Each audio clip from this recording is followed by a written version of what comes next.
에스라서 9장 9절부터 15절까지의 말씀입니다. 에스라서 9장 9절. 우리가 비록 노예가 되었사오나 우리 하나님이 우리를 그 종살이하는 중에 버려두지 아니하시고 바사 왕들 앞에서 우리가 불쌍히 여김을 입고 소생하여 우리 하나님의 성전을 세우게 하시며 그 무너진 것을 수리하게 하시며 유다와 예루살렘에서 우리에게 울타리를 주셨나이다. 우리 하나님이여, 이렇게 하신 후에도 우리가 주의 계명을 저버렸사오니 이제 무슨 말씀을 하오리까?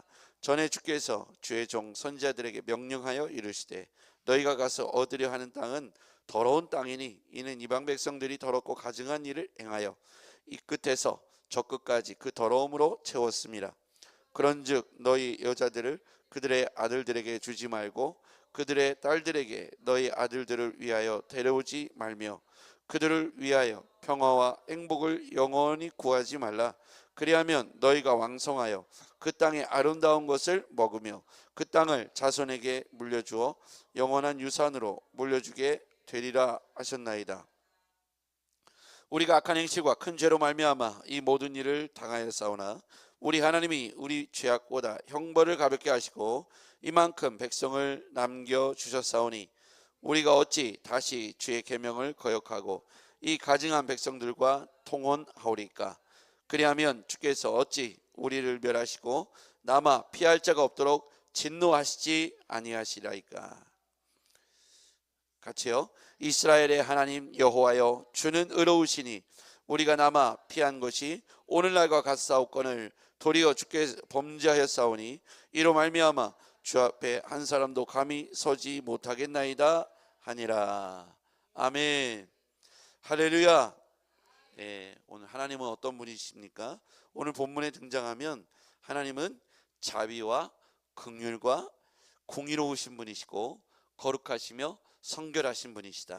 그러니까 하나님의 속성을, 하나님은 자비로우시다, 긍휼이 많으시다, 또 공의로우시고 정의로우시다, 거룩하시다, 성결하시다. 오늘 본문에 그러한 하나님의 속성이 나와 있어요. 우리가 하나님의 속성을 잘 이해할 필요가 있겠어요. 하나님은 인자가 아니시니 거짓말하지 못하신다고 그랬습니다. 하나님은 이런 속성이 있어요. 하나님은 성실하시고 하나님은 자비로우십니다. 긍휼이 많으시죠. 예, 그것을 알기 때문에 하나님이 긍휼을 내려달라고 우리가 기도할 수 있는 것이죠. 우리 9절 말씀 읽어볼게요. 같이요. 시작. 우리가 비록 노예가 되었사오나 우리 하나님이 우리를 그 종살이하는 중에 버려두지 아니하시고 바사왕들 앞에서 우리가 불쌍히 여김을 입고 소생하여 우리 하나님의 성전을 세우게 하시며 그 무너진 것을 수리하게 하시며 유다와 예루살렘에서 우리에게 울타리를 주셨나이다. 아멘. 여기 보면 두 번째 중간쯤 보면 우리를 종살이 하는 중에 버려두지 아니하시고 바사왕들 앞에서 우리가 불쌍히 여김을 입고 소생하여, 이렇게 하나님이 우리가 불쌍히 여김을 입도록 우리에게 또 바사왕들에게 감동해 주시고 은혜를 베풀어 주셨어요. 하나님은 우리를 불쌍히 여기시는 분이십니다. 하나님은 우리를 자비롭게 긍휼히 여기시는 분이시죠. 하나님이 우리를 사랑하시니까 하나님이 우리가 때때로 잘못하면 공의로운 채찍을 우리에게 가하시죠. 자, 보겠습니다. 15절 보시죠. 15절 찾으셨죠? 앞에 전반부만 읽겠습니다. 같이요. 시작. 이스라엘의 하나님 여호와여, 주는 의로우시니. 아멘. 여호와 주는 의로우시다. 하나님은 어떤 분이시래요? 의로우시답니다. 예, 하나님은 정의로우세요. 의로우세요. 그리고 거룩하시고 성결하세요. 그래서 하나님 앞에서 거짓말하거나 잘못된 일을, 더러운 것을 행하면 하나님이 기뻐하지 않습니다. 11절 말씀 보시죠. 하나님은 의로우시다는 전제에 하나님의 속성을 이해하고요. 11절입니다. 같이요. 시작. 전에 주께서 주의 종 선지자들에게 명령하여 이르시되 너희가 가서 얻으려 하는 땅은 더러운 땅이니 이는 이방 백성들이 더럽고 가증한 일을 행하여 이 끝에서 저 끝까지 그 더러움으로 채웠음이라. 아멘. 너희가 가서 얻으려 하는 땅은 무슨 땅이래요? 더러운 땅이래요. 그리고 이방 백성들이 더럽고 가증한 일을 행한답니다. 하나님은 성결하신 분이시죠. 하나님은 의로운 분이잖아요. 그러니까 더럽고 성결하지 못하고 거룩하지 못한 이방 땅에서 가증한 일을 행하는 이방 사람들과 결혼하는 것, 하나님의 백성들, 자기의 자녀들, 하나님의 백성들의 아들과 딸들이 이렇게 더러운 땅에서 가증한 일을 행하는 이방 민족과 아들, 며느리로 또 사위로 이렇게 삼는 것이 옳은 일입니까? 아니죠. 하나님께서는 그 아들들에게 자기의 자손들을 주지 말라는 거예요. 12절. 그런즉 너희 여자들을 그들의 아들들에게 주지 말고 그들의 딸들을 너희 아들들을 위하여 데려오지 말며 그들을 위하여 평화와 행복을 영원히 구하지 말라. 그리하면 너희가 왕성하여 그 땅에 아름다운 것을 먹으며 그 땅을 자손에게 물려주어 영원한 유산으로 물려주게 되리라. 자, 더러운 것이 있고 아름다운 것이 있는데 하나님은 어떤 분이시라고 했냐면 성결하신 분이시다. 하나님은 거룩하신 분이시다. 그러니까 하나님의 자녀들은 당연히 성결을 배워야겠죠. 아버지가 성결한데 자녀들이 더럽게 하고 다니면 이상하지 않습니까? 그럼 부모는 어떻게 할까요? 아버지 어머니가 성결하니까 자녀들도 성결 깨끗하게 하기 위해서 옷을 갈아입고 말을 예쁘게 하는 것을 가르치고 아무데나 함부로 가지 않게 하고 함부로 나쁜 생각을 하지 않도록 성결을 어렸을 때부터 그거 지지야 지지 만지면 안 돼 이러면서 가르쳐 주잖아요. 그러니까 부모가 성결하고 깨끗하면 아이들도 깨끗한 걸 어렸을 때부터 연습하지 않습니까? 말하는 것, 옷 입는 것, 행동하는 것, 또 어른들에게 인사하는 것 여러모로 볼 때 부모의 훈련에 어렸을 때 아이들이 어떻게 받느냐에 따라서 인격이 형성되는 것 같아요. 먹고 살기도 힘든 시절에 뭐 거기까지 신경 쓰기도 어려웠겠지만 그래도 그런 마인드를 갖고 생각을 갖고 계신 부모님 밑에서 아이들이 비교적 부모를 따라서 흉내내고 배우게 되는 것 같아요. 그럼 우리 하나님이 거룩하시다, 성결하시다.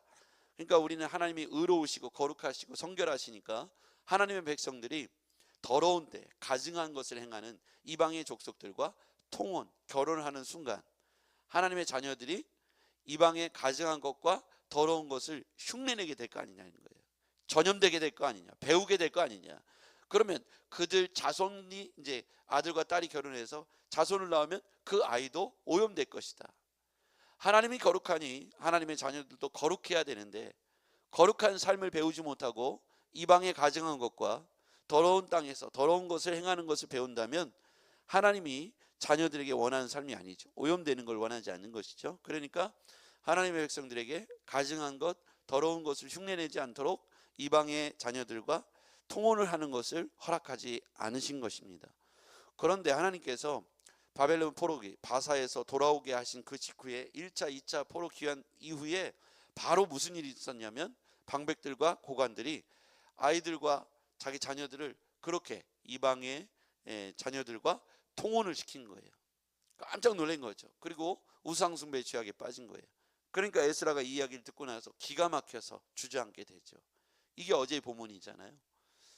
여러분 만약에 여러분이 입장을 바꿔서 우리가 입장을 바꿔서 우리의 자녀들이 절대로 해서는 안 될 금기를 어기고 이방의 우상을 섬기며 이방 여인들과 함께 제단을 우상단지를 섬기고 그렇게 결혼을 한다 그럴 것 같으면 여러분 그 결혼을 허락하겠습니까? 안 하겠습니까? 안 하죠. 절대로 해서는 안 되는 게 있는데 그것만은 안 된다. 그게 되면 네가 갖고 있는 재산도 하나님이 다 걷어가시고 우리가 이렇게 이만큼 잘 살고 있는데 너희들이 이렇게 하나님 앞에 그렇게 하면 안 돼. 절대로 안 돼. 근데 이제 자식 이기는 부모 없다고 하도 와서 막 그러면 아유 어쩔 수 없이 그럼 그때부터 이제 무너지기 시작하는 거예요. 큰 댐이 작은 구멍 하나로부터 무너지게 되듯이 우리의 신앙적인 어떤 문화와 전통이 그리고 하나님이 민족을 향한 은혜와 이 축복하심이 작은 데서부터 구멍이 커지게 되면서 민족에 큰 구멍이 나고 댐이 무너지는 것처럼 은혜의 줄기 강둑이 무너져 내려가는 것이죠. 아이러니하게도 배고프고 힘들고 어려운 시절에는 하나님을 더 찾죠. 우리가 다 하나님 살려주세요. 먹을 게 없어요. 돈이 없어요. 등록금이 없어요. 근데 이제는 등록금을 국가에서 다 주잖아요. 그리고 어르신들도 더 이상 기도하지 않아도 국가에서 노령연금도 주고요, 국민연금을 의무로 가입하게 하고요, 여러 가지 사회보장제도가 있어서 동사무소에서 국가에서 이래저래 챙겨주는 것도 있습니다. 더 이상 쌀떡에 쌀이 떨어지지 않을 수도 있겠죠. 근데 문제는 그 이후에 생긴 것 같아요. 우리가 더 이상 배고픔이 없으니까 하나님께 아쉬운 게 덜한 거예요. 옛날에 우리 아쉬운 게 참 많았어요. 하나님 이것도 아쉽고요, 저것도 아쉽고요, 예배당도 아쉽고요, 사람도 아쉽고요, 건강도 아쉽고요, 돈도 아쉽고요. 여러 아쉬울 때마다 우리는 이제 능력이 우리가 부족하니까 어디로 옵니까? 예배당으로 와서 기도하는 것밖에 없지 않습니까? 그러니까 많은 사람들이 철야 기도했고 산에 산기도하러 가고 기도원이 성행을 했어요. 요즘 기도원이요 점점점 문을 닫습니다. 옛날에 산속에서 기도하기 좋았던 터들이 다 이제 문을 닫죠. 그리고 그곳을 다 폐쇄되고 있습니다. 그리고 점점 기도하는 철야 기도하는 분들이 사라지죠. 옛날 교회는 작은 방들에 다 따뜻하게 넣어놓고 철야 기도하시는 분들이 꽤 있었습니다. 이제는 점점 그런 분들이 없어지는 것 같아요. 금요 성령 기도에 이렇게 철야 기도에도 많이 없어지고 또 이제 기도하는 사람들이 점점 줄었죠. 이것은 무엇을 방증할까요? 먹고 살만 한 것이 꼭 이스라엘 백성들 같은 거죠. 그 이스라엘 백성들은 죽겠다, 힘들다, 어려울다 할 때는 하나님을 찾습니다. 그죠? 그런데 바사에서 포로로 귀환하고 나니까 바로 이제 마음이 변질되는 거예요. 우리가 하나님 앞에서 우리의 은혜와 우리 하나님을 향한 사랑과 이 하나님을 찾았던 이 간절함이 여러분 훼손되지 않고 계속 지속적으로 하나님을 향한 마음들이 끊임없이 변함없기를 주의 이름으로 축복합니다. 이게 굉장히 중요하죠. 감사에도 때가 있더라고요. 감사에도 때가 있습니다. 감사를 다음에 해야지, 내일 해야지가 아니라 감사한 일이 있으면 오늘 해야 되는 거예요. 회개도 때가 있습니다. 잘못한 것을 뉘우칠 때는, 변화를 경험할 때는 지금 해야 됩니다. 결단도 때가 있습니다. 다음에 하지 뭐 하면 그 마음이 사라져 버리잖아요. 결단도 때가 있습니다. 감사에도 때가 있고요, 고백에도 때가 있고요. 여러분 우리가 이와 같이 때를 놓치지 않았으면 좋겠습니다. 우리가 하나님 앞에 이 감사의 생활을 늘 기억하고 늘 감사할 수 있다는 거 참 너무나 중요하죠. 감사를 잃어버리면 원망과 불평이 우리 마음속에 자리 잡기 시작합니다. 감사의 때가 있죠. 오늘 이 상황 속에서도, 이 와중에서도 감사를 고백하죠. 13절 같이 읽어볼게요. 시작. 우리의 악한 행실과 큰 죄로 말미암아 이 모든 일을 당하였사오나 우리 하나님이 우리 죄악보다 형벌을 가볍게 하시고 이만큼 백성을 남겨주셨사오니 감사합니다. 이 말이 이제 뒤에 따라오겠죠. 우리 하나님이 우리 죄악보다 형벌을 가볍게 하시고 이만큼이라도 백성을 남겨주셨으니 감사합니다. 이 와중에도 감사의 제목을 찾고 있는 거예요. 지금 이 이스라엘 백성들 죄 때문에 이 에스라가 기가 막혀서 주저앉아 있는 거예요. 우리를 9절에 보니까 우리가 노예되었사오나 우리 하나님의 은혜로 우리가 종살이 중에도 버려두지 아니하시고 바사왕들 앞에서 우리가 불쌍히 여김을 입고 소생하여 우리가 하나님의 성전을 세우게 하시며 그 무너진 것을 수리하게 하시며 유다와 예루살렘에서 우리에게 울타리를 주셨나이다. 이것이 감사한데 이 어리석은 백성들이 이걸 금방 까먹고 또 난리를 피고 저 우상들을 섬긴다고 결혼을 저렇게 안 믿는 사람들과 하면서 그 우상 단지를 들고 들어오니 제가 너무 면목이 없습니다. 이걸 어떻게 됩니까? 이게 에스라의 심정이에요. 아니 하나님이 이렇게 해주셨는데 저놈들이 하나님 앞에 저런 짓을 또 하고 있습니다. 기가 막힙니다. 하나님 면목이 없습니다. 그래도 우리 하나님께서 우리의 죄악보다 형벌을 가볍게 하시고 이만큼이라도 남겨주셨으니 감사합니다. 이런 얘기를 지금 에스라가 하고 있는 거예요. 여러분 우리가요, 에스라는 지금 깨어있는 사람이잖아요. 하나님 앞에 지금 영적으로 지금 무슨 일이 벌어지고 있는지 영적으로 보고 있는 거예요.